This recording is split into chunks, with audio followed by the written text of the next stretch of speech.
die Satan 'n slegte ou? Ja, maar hy was nie altyd nie. Hy was 'n gerub van God, wat so groot en so suksesvol en so mooi was, dat hy homself aan God gelyk gestel het.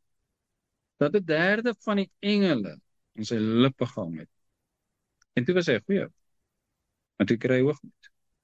En toe sondig hy, deur sy troon gelyk te stel aan die troon van die Almagtige. En toe sy gevolg die dood. Die loon van die sonde is die dood, vir die Satan ook. Vir sy derde van die engele ook. Het Yeshua hulle siel gered? Het nie. Wat word van hulle? Hulle gaan 'n ewigheid hel toe. Hoekom? Want hy sê, die loon van die sonde is die dood. Die siel wat sondig moet sterf. En wat is sterf? Weg van God af. Hoekom weg van God af? Want God is lig, en by hom is geen duisternis nie. Die Satan is duisternis. Hoekom? Want hy het gesondig. En toe kom Adam en hy sondig.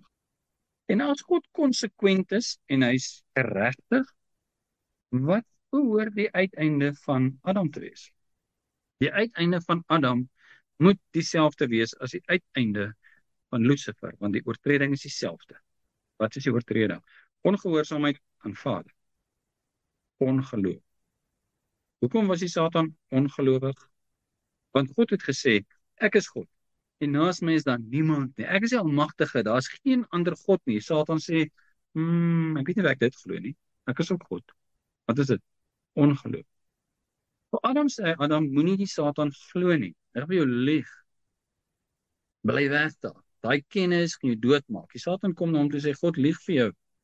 Daai kennis gaan jou juis laat leef.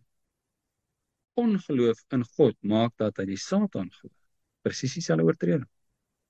Presies dieselfde gevolg. Maar die een word gered en die ander ene word laat staan.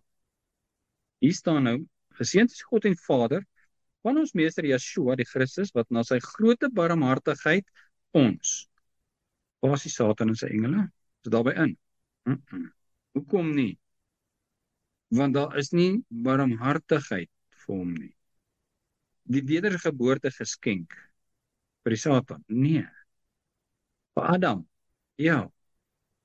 Tot 'n lewende hoop. En wat is die hoop van die Satan? Die vuur. Wat is die hoop van Adam deur die wedergeboorte? 'n lewende hoop, nie die vuur nie. 'n alternatief, dieselfde oortreding, 'n ander uitkoms, 'n ander hoop deur die wedergeboorte, maar die wedergeboorte is nie vir die Satan beskikbaar. Maar dit is vir ons beskikbaar. Hoekom? Want hy is barmhartig teenoor ons.